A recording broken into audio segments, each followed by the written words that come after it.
From tantrums to triumphs, welcome to the parenting series with Family Web Foundation, where we discuss the highs, the lows, and the in-betweens of parenting and explore practical ways of nurturing our little ones.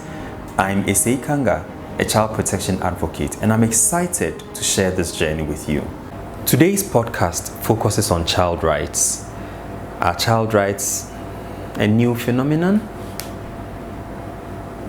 Do children even have rights? Why do we even need to protect the rights of children? We'll look briefly at what children's rights are, what their responsibilities are, and why we need to protect the rights of children. First off, who is a child? The United Nations Convention on the Rights of the Child, that is the UNCRC, says a child is every human being below the age of 18 years, unless under the law applicable to the child, majority is attained earlier. Most countries have the age of majority pegged at 18.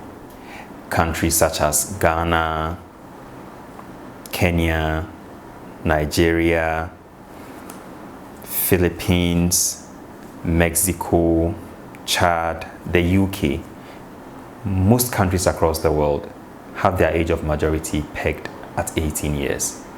However, there are other countries which have their age of majority below 18 years.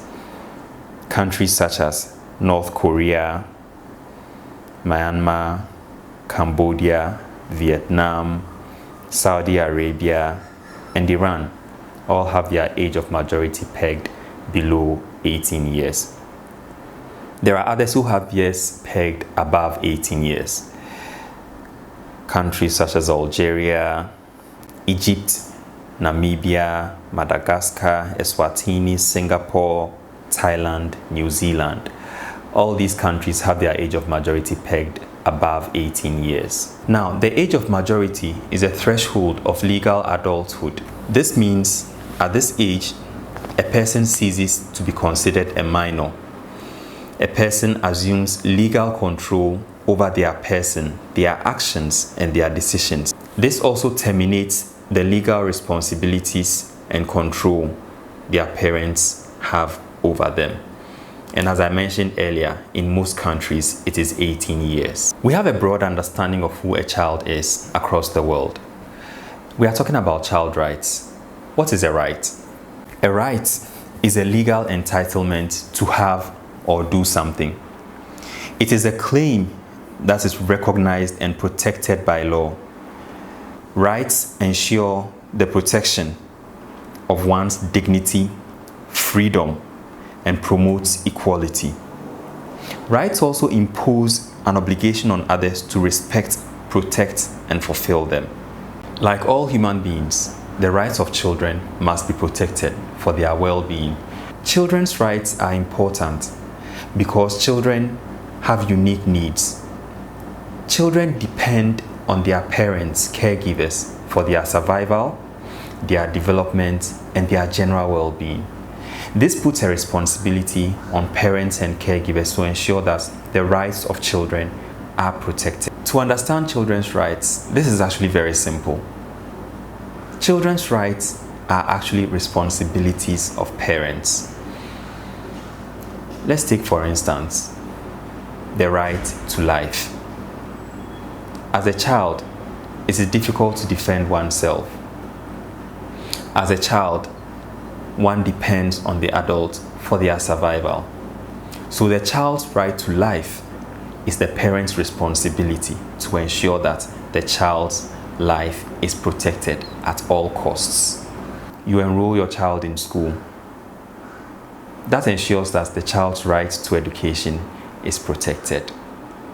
When your child falls sick, you send the child to the hospital to ensure that they receive the best health care. That ensures that the child's right to health care is protected. In effect, every single one of the rights of the child is a responsibility of the parent. In as much as children have rights, they also have responsibilities, and every right has a corresponding responsibility. The parent performs their responsibility of enrolling the child in school. The child also has the responsibility of going to school every day. The child has the responsibility of staying in class to listen to what the teacher teaches. When the teacher teaches and the child doesn't understand, the child has a responsibility to ask questions for clarifications. When the child is given an assignment, homework, the child has the responsibility to do that assignment. So really, essentially, the child has a right to education. It's the parent's responsibility to enroll the child in school. And the child also has a corresponding responsibility attached to that right to education to ensure that they are in school, they study, and they do everything that would help them in their academic pursuits. What can we do as parents to ensure that the rights of our children are protected? These are just some tips we can try out to provide a loving and nurturing environment for our children. We have to consistently show them, let them appreciate that we love them. Let them never have to doubt that we care about them.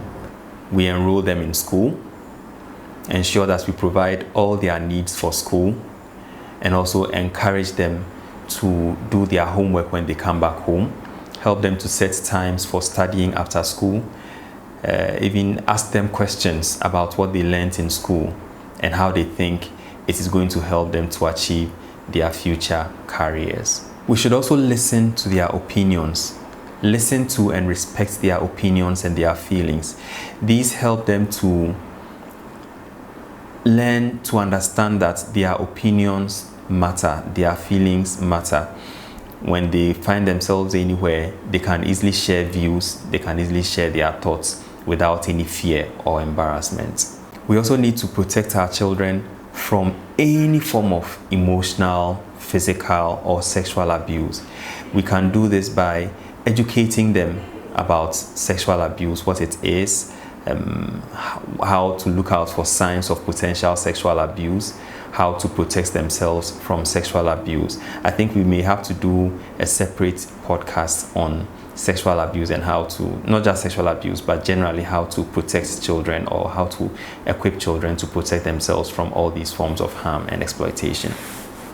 We need to teach the children to learn to do things on their own, by themselves, for themselves.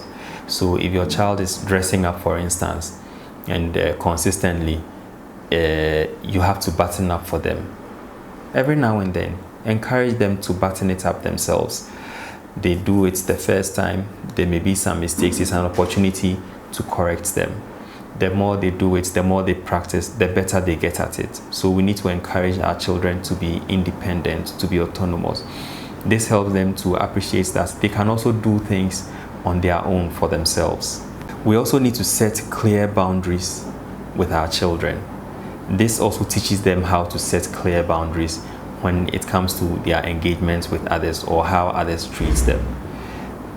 And we need to discipline them with love, discipline them through positive reinforcement as well. All these are very helpful ways of helping children to set clear boundaries.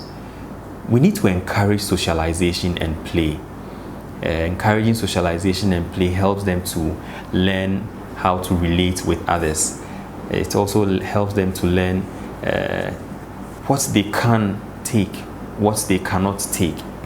Encouraging socialization helps children to appreciate better interpersonal relationships. We also need to teach our children about their rights and how to assert them. And as parents, we also need to be abreast with emerging child protection concerns, just so we keep our children protected in as much as possible.